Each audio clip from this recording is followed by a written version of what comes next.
Let's start off with a clip from Pablo Torre's discussion with Mark Cuban. Action results in something like hopefully dialogue. Yeah, I'm good for dialogue. I don't have a dog in the hunt, right? From a Mavs perspective, I hope they're cheating, right? I mean, there's no reason for me to try to defend Steve Ballmer.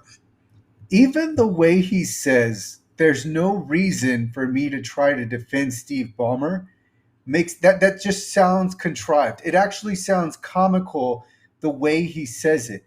And he's starting off with this, which is fine, but then as suspicious and notable as him going out of his way to say there's no reason for him to defend Steve Ballmer, he then proceeds for the over an hour long recording of this discussion to defend Steve Ballmer, only to close with something to a similar effect where he doesn't care one way or the other. So he wants to come across as an impartial observer, but he behaves completely the opposite of that the whole time. And he won't concede a single point to Pablo, despite the very compelling evidence that Pablo has. Now, this is prior to Pablo releasing the latest information that there was Dennis Wong, or I think it was Dennis Wong, and he had sent over $2 million, and then Kawhi was paid out. So this is before that, but even still, Pablo had very compelling evidence. Mark Cuban wouldn't concede a point, and he referred to himself as Team Ballmer. Now, doesn't that sound strange for someone to just enter a discussion and proclaim themselves to be Team Ballmer? Now, he says he has no dog in the race. He says they're cheating, but his words and his actions say otherwise. So let's continue with this clip. Other than for what I think is right. What's your relationship like with Steve Ballmer? Okay, so Pablo, I've watched Pablo a few times. He's very sharp, and this is and it's not just sharp, but he's quick with it. And so he right away picks up on Mark Cuban going out of his way to say that, and then asks Mark Cuban, well, what is your relationship exactly with Steve Ballmer? Fine. I mean, we get along. Nothing special, nothing over the top, nothing like, hey, we do tons of trade. He's my best friend as an owner. Nothing like that at all. Nothing at all. So again, it sounds, the way he says it to me sounds somewhat like a Simpsons episode.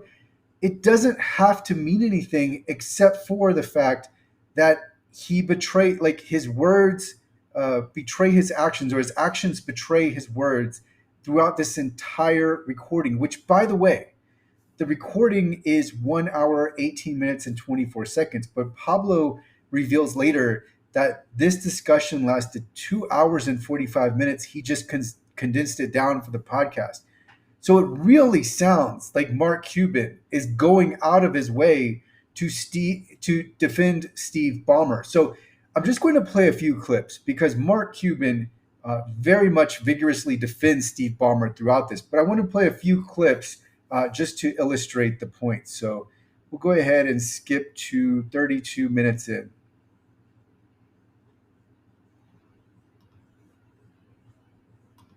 Of the NBA. But now this is where I think the question of what punishment happens here is on a couple of different levels, right? There's like, I'm not giving in that he's guilty, that Ballmer knew this was going on, right? Again. Oh, you're still Team Ballmer. Still, oh yeah, for sure. You haven't told me anything that makes me think otherwise. But so he goes out of his way to say, I'm not giving in. Why are you so backed into this point? Like, why Mark Cuban here, his entire dialogue is, again, it's betraying what he earlier started out by starting the conversation with, I don't care one way or the other. It certainly comes across like he very much cares what is said about Steve Ballmer. The contortion that you're making. Oh, no. See, I look at the contortion you're making, right? And I'll tell you why. Okay. I'll tell you why. Because you're not giving the scammers enough credit. So here he is vigorously defending Steve Ballmer once again. So that was a really good one, though, because he actually stated he's not giving in. It's like, why are you so so staunchly defending Steve Ballmer. So let's go ahead and we'll skip ahead to 3750. I want to square the circle, as I keep on saying, like a cliche, unfortunately, of like how these guys could be smart enough to pull something off, but stupid enough to tell, truly in my reporting, so many people inside the company. No, but see, you're missing the point. No. Because how else do you get them to shut up? How else do you get them to shut up? And stay focused on their job. But I think there are two choices. It's how else do you get them to shut up?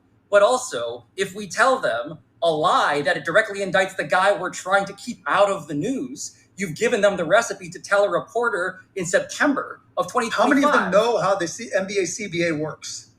Dude, it's not, the whole notion of cap circumvention is not especially complicated as a concept. It's not. It's easy. Exactly.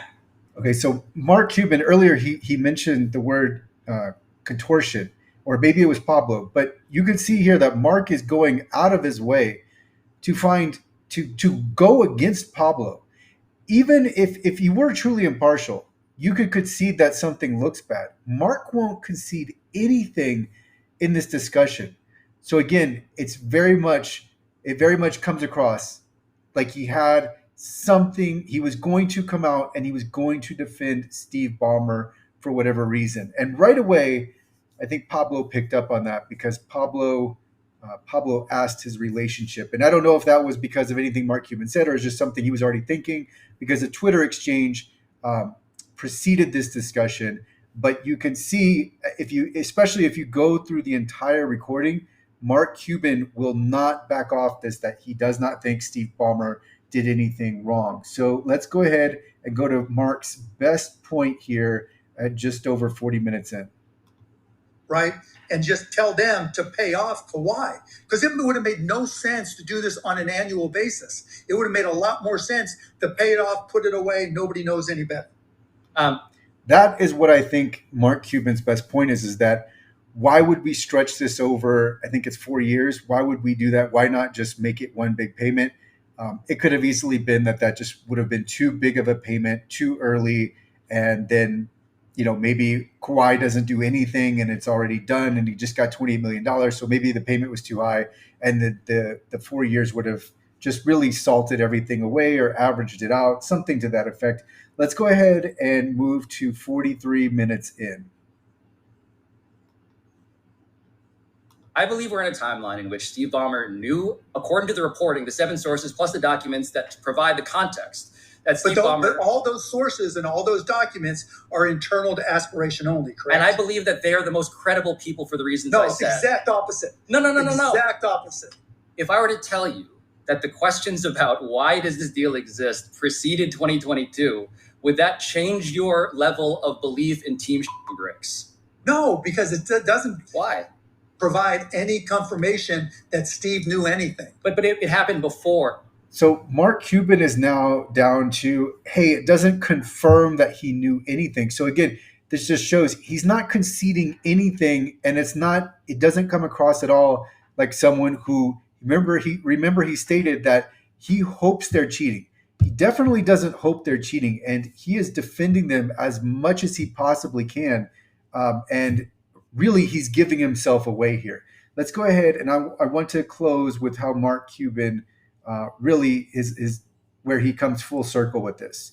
So here we go. Right, because the home team has the edge. It's rare, unless I feel like you're trying to give a pep talk to Steve Ballmer in 2021. No, I said not do it. One way or the other. But you're hope I'm wrong. The Mavs part of me hopes I'm wrong. But I understand your point of view. The former owner and the logic and everything I've dealt with as a business person, investor, entrepreneur, and owner tells me you're wrong. Okay, so those last words are going to be where we end for Mark Cuban. Obviously, he's going to be proven wrong here. There's just too much circumstantial evidence. It would be a miracle if Steve Ballmer was able to come out with evidence and just somehow everything would be explained away. There are, especially with the latest, I think even before Pablo's latest podcast, there was too much circumstantial evidence to be explained away. But you could see that Mark Cuban, along with some other chess pieces of the NBA, were marched out. We had ESPN, and we had even Adam Silver creating this line where that the NBA needed to prove this. It wasn't the burden was on the NBA, and I don't know. This is a collective bargaining agreement. We're not in the law here. This is just NBA policy, NBA rules. But Mark Cuban again says that he doesn't care one way or the other, but he very much does care, and it's very obvious, especially just from the fact not only how adamant he is and how insistent he is, but also that he spent 2 hours and 45 minutes discussing with Pablo. So this is an extremely compelling story, but one where another problem I have with this story is people say, well, if Kawhi would have done anything, then it could have explained away this no-show payment. But I would counter to that. Well, no, I mean, let's say he liked a tweet. Does that rise to the level of I fulfilled my contractual duties for $28 million?